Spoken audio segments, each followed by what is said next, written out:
Embedded rendezvous points and VLC multicasting using IPv6. Let's begin. Our objective for you and I in this MicroNugget is simple, is to identify how we can train this network to dynamically learn who their rendezvous point is without using BSR and without statically configuring that information on every single router. One mechanism of doing that is by embedding the IP address of the rendezvous point inside of a multicast group address.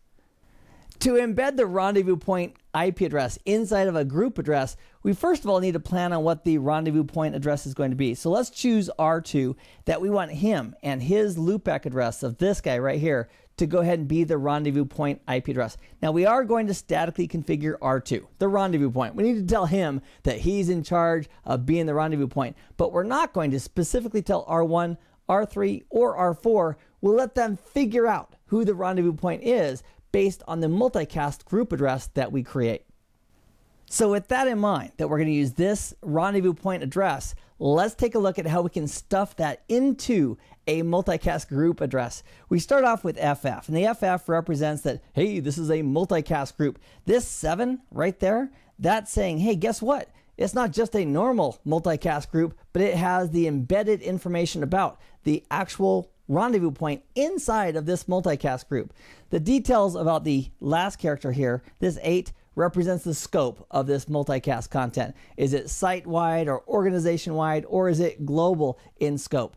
And then we come to this next section of bits, and this right here, this R, represents the last character of the rendezvous point IP address. Now, one of the requirements to stuff this IPv6 address inside of another is that the rendezvous point address, the host portion, which is the interface ID, the last 64 bits, it needs to be mostly zeros. In this case, that's true, and the last character is the number 2.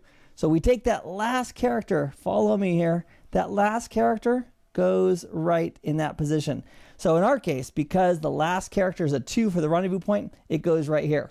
Now you might be thinking, well, Keith, we're going to need a lot more information about the rendezvous point than just the last character of its IPv6 address. We also need to know what network it's on. That's a good point. Let's take a look at these next two sections. These next two characters, which represent 8 more bits, is the prefix length bits. And in the prefix length, we have these 2 characters.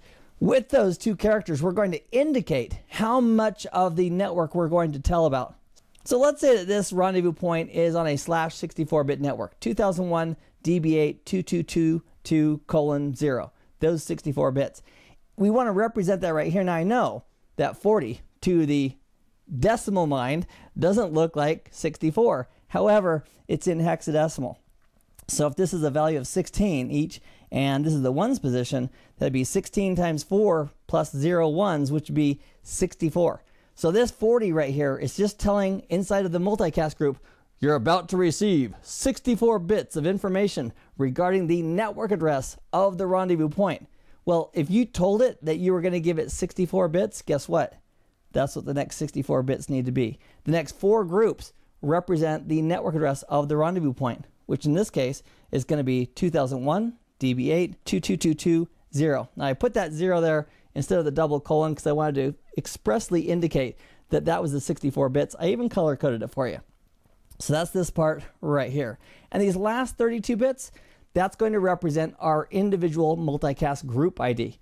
And with 32 bits available, we can create millions of different multicast groups, all of which are using the embedded RP address inside of them. Once we've identified that this is the multicast group we want to use, we're going to use a group of 0, 6, 7, 8, 3 as the last 32 bits. Then we simply need to tell R2, we configure him saying you are the rendezvous point, and then we allow R1, R3, and R4 and everybody else, if they see the multicast group of this, they will automatically know who that rendezvous point is. They'll extract it and use R2 as a rendezvous point.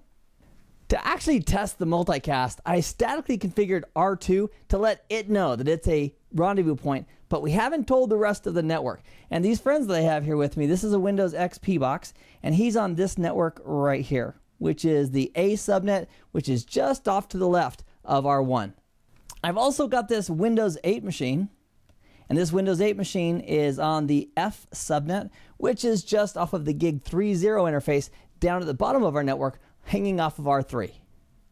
We're going to make the XP box a VLC multicast server. So we'll simply launch VLC, bring it open. I'm using a lot of the defaults. This is version 2.05 if you want to replicate this. And we're going to go ahead and simply create a media server. So we'll go to media. I want to stream my content. I'm going to grab a file, just a MP4 file that I want to send.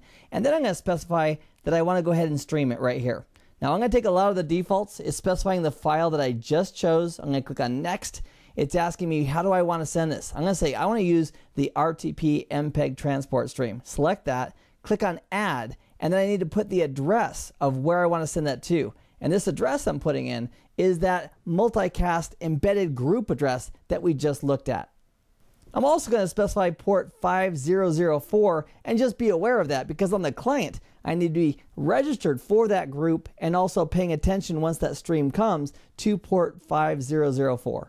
I'm also going to tell it I don't want to do any active transcoding. I want to send it as it is. We simply click on next, and the other thing that is really important is to specify the time to live. A time to live, if we set it to 1, the first router who gets it is going to say, oh, time to live is over, and I'm going to drop you. So we're going to increase the time to live. I'm going to specify 10, which would be plenty enough to get through the 4 routers that are sitting between the subnet A devices and the subnet F devices.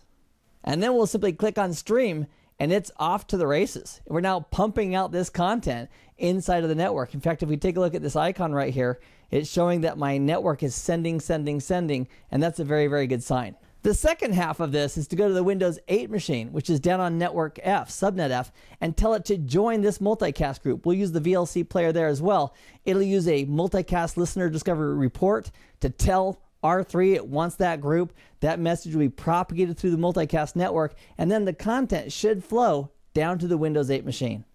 So over on the Windows 8 machine, let's go ahead and bring up VLC.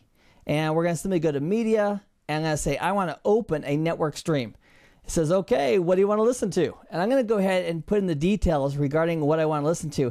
And the details are this. We're going to say RTP colon whack whack and @ symbol, and then in brackets, because I have an IPv6 address that uses colons, I'm going to put the entire IPv6 multicast group address there, then close the bracket, and then a colon, and then the port 5004.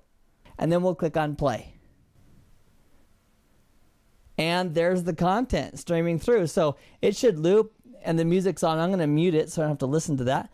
But every 10 or 12 seconds, it's going to loop, it's going to send it again and go through this network. In this MicroNugget, we've taken a look at one way of training our network devices on who the rendezvous point is, and that is through embedding the rendezvous point's address inside of a multicast group address. I hope this information has been informative for you, and I'd like to thank you for viewing.